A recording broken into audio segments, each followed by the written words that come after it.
Welcome back दोस्तों, क्या हाल है आप सबका। मैं उम्मीद करता हूं कि यार आप सब खैरियत से होंगे। तो आप में से बहुत से मेरे भाई लोग, मेरे दोस्त पिछले कुछ दिनों में बहुत से मुझे मैसेजेस कर चुके हैं कि भाई डंकी की ओटीटी रिलीज डेट किधर है। आप सालार की ओटीटी रिलीज डेट बता रहे हो, इवन के सालार और डंकी साथ रिलीज हुए थे। तो सालार की साउथ लैंग्वेजेस ऑलरेडी आ चुकी हैं। इवन के ये भी आप में से बहुत से भाई लोग मुझे बोल रहे हैं कि यार सालार एंड डंकी के बाद भी बहुत सी फिल्म रिलीज हुई थिएटर के अंदर जो कि ओटीटी में रिलीज हो चुकी हैं, लेकिन डंकी अभी तक ओटीटी पर रिलीज क्यों नहीं हुई। तो गाइस कुछ इश्यूज हो गए थे। क्या इश्यूज हैं मैं आपको सब बताता हूं। और इंटरेस्टिंग चीज ये है कि भाई जो भी फिल्म हो, बड़ी हो छोटी हो, उसकी थिएटर के साथ जो भाई साहब नॉर्मल डील होती है वो 2 महीने की होती है। और आपको पता होना चाहिए कि डंकी को थिएटर्स के अंदर रिलीज हुए हुए अभी 2 महीने कंप्लीट नहीं हुए हैं।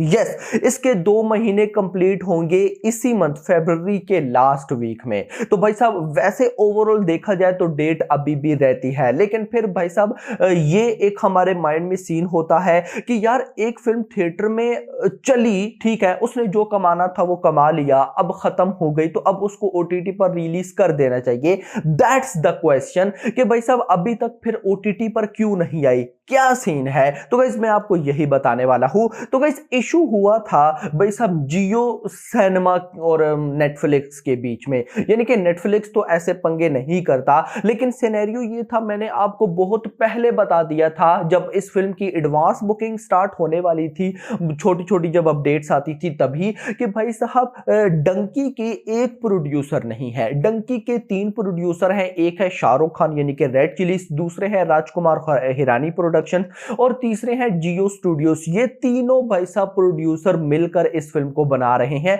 इस फिल्म का जो भी प्रॉफिट होगा वो भाई साहब तीनों में डिवाइड होगा। इवन के सीन ये हुआ कि तीनों का मतलब कि मुश्किल से रिकवरी ही हुई है, थोड़ा बहुत जो भी प्रॉफिट हुआ होना था। लेकिन जब ये फिल्म बन रही थी तो तब ये डील हुई थी कि भाई डंकी जब भी ओटीटी पर आएगी तो वो फिल्म आएगी जियो स्टूडियो पर। नाउ भाई साहब एक बात मैं आपको क्लियर कर दूं, जियो स्टूडियो या जियो सिनेमा जो भी है, जियो सिनेमा नो डाउट एक ओटीटी प्लेटफॉर्म है, लेकिन इतना बड़ा ओटीटी प्लेटफॉर्म नहीं है। हम उसको नेटफ्लिक्स के लेवल का नहीं बोल सकते। तो दैट्स व्हाई अगर कोई फिल्म थिएटर में रिलीज हो, थिएटर में रिलीज होने के बाद एक बाप लेवल बिजनेस कर दे, यानी कि मेकर्स को लगे कि यार हमें जो चाहिए था वो हमें मिल गया, अब भले ही ऑडियंस को फ्री में दे दो, बस जो मर्जी वो करें, तो भाई साहब ऐसा सीन डंकी के साथ नहीं हुआ। मतलब कि मेकर्स ने जितना सोच रखा था रिलीज से पहले कि हमारी फिल्म कम से कम इतना तो कमा ही लेगी,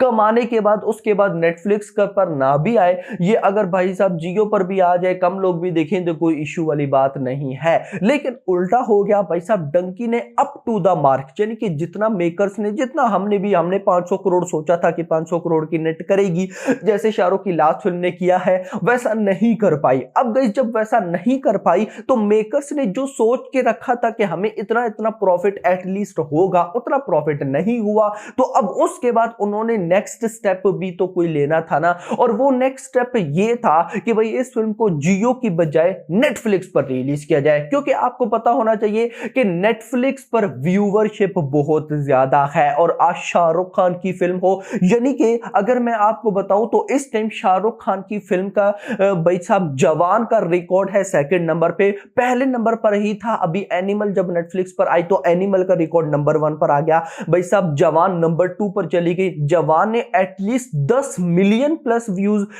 10 मिलियन व्यूइंग आवर्स गेन किए थे, if I am not wrong, with in a weekend के अंदर। आई थिंक 4 दिन का वीकेंड था, यस मेरे ख्याल में 4 दिन का वीकेंड था। यानी कि मुद्दा यह है कि भाई जवान ने भी नेटफ्लिक्स पर रिकॉर्ड क्रिएट किए थे, शाहरुख खान की फिल्म थी। तो ऑफ कोर्स भाई साहब जितनी ज्यादा व्यूवरशिप होगी, नेटफ्लिक्स भाई साहब उसके बनाने वाले मेकर्स को उतना ही ज्यादा पैसा देगा कि भाई साहब इतने में मुझे फिल्म दे दो। तो अगर जियो रिलीज करता है तो भाई उस तरह का रिटर्न नहीं आ सकता, नेटफ्लिक्स रिलीज करता है तो एक बाप लेवल का रिटर्न आ सकता है। अभी तक भाई साहब एक और भी चीज मैं आपको कंफर्म करता चलूं, अभी तक भी नॉट ऑफिशियल कि ये फिल्म जियो पर आने वाली है कि नेटफ्लिक्स पर आने वाली है। कोई ऑफिशियल अनाउंसमेंट, कोई ऑफिशियल पता ही नहीं चल सका रखा। कुछ सोर्सेज, कुछ अपडेट्स बोल रही हैं कि नेटफ्लिक्स है, कुछ सोर्सेज बोल रहे हैं कि जियो पर भी ये आएगी, और नेटफ्लिक्स ऐसा नहीं करता है।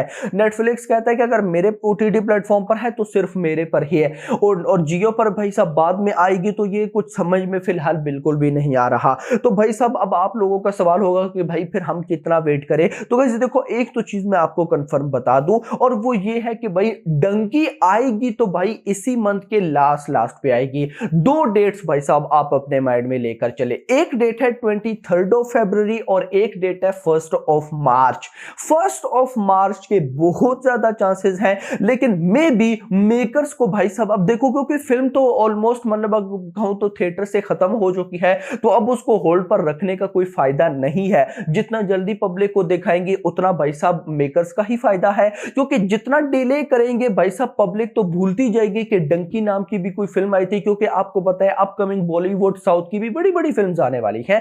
तो दैट्स व्हाई मुझे नहीं लगता कि मेकर ज्यादा डिले करेंगे। 23rd ऑफ फेब को ही हमें ये फिल्म देखने को मिल जाएगी जियो और नेटफ्लिक्स पर, किसी एक प्लेटफॉर्म पर मैं कंफर्म जरूर करूंगा। अगर 23rd को नहीं आती फिर माइट बी पॉसिबल 110% चांसेस है कि 1st मार्च को ये देखने को आपको मिलेगी इन दोनों में से किसी एक ओटीटी प्लेटफॉर्म पर। और अगर मुझसे आप पूछे कि भाई आप क्या कहते हो, तो भाई लगभग 99% चांसेस है कि नेटफ्लिक्स पर ही रिलीज किया जाएगा। यस, ये न्यूज पहले नहीं थी, ये अब निकल कर आ रही है। इससे पहले वाली मेरे ख्याल में ओटीटी वाली वीडियो में मैंने डेट तो आई थिंक सो 1st मार्च ही बताई थी, लेकिन ओटीटी प्लेटफॉर्म डायरेक्ट नेटफ्लिक्स बताया था। लेकिन अभी ये ट्विस्ट आया था, सोचो आपको बता दूं। अच्छा, इंटरेस्टिंग चीज जो मैंने आज देखी, बिलीव मी मैंने आज देखी, और मैं तो मतलब मैंने कहा भाई ये तो कमाल हो गया।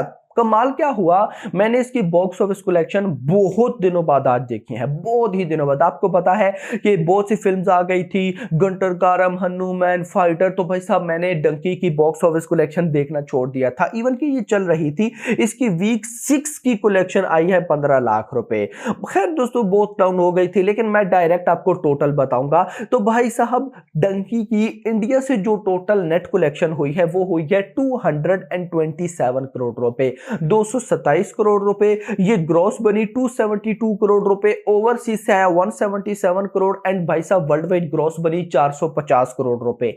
World wide gross 450 and net collection 227। और भाई ट्रेड ने इसको जो वर्डिक्ट दिया है वो हिट का दिया है यार। मतलब कि अगर देखो पर्सनली बताऊं, अगर हम ओवरऑल देखें तो भाई ये एक फ्लॉप फिल्म है। वो कैसे, शाहरुख की जो लास्ट फिल्म थी वो 1,000 करोड़ गई है, लेकिन फिर अगर हम इसका जॉनरा देखें कि भाई वो तो मतलब कि एक एक्शन लेवल फिल्म थी और ये क्लासिक लेवल फिल्म है, तो ये फिर हिट है। लेकिन इसके बाद भाई साहब अगर मैं बात करता हूं टाइगर 3 की, तो टाइगर 3 की box office collection at least 280 crore है, तो भाई फिर उसको भी तो हिट का टैग मिलना चाहिए, वो फ्लॉप नहीं हो सकती। बट फिर दूसरी साइड पे बड़े इश्यूज आ जाते हैं, वो ये कि भाई साहब टाइगर 3 300 करोड़ में बनी थी और ये फिल्म जस्ट 150 करोड़ में बनी है, तो भाई साहब इसको वर्डिक्ट ने हिट का टैग दिया है। लेकिन अगर मैं आपको पर्सनली बताऊं ना, तो भाई साहब अगर मैं जिस वे से देखता हूं उस वे से देखो तो इस फिल्म को ब्लॉकबस्टर का टैग मिलना चाहिए था।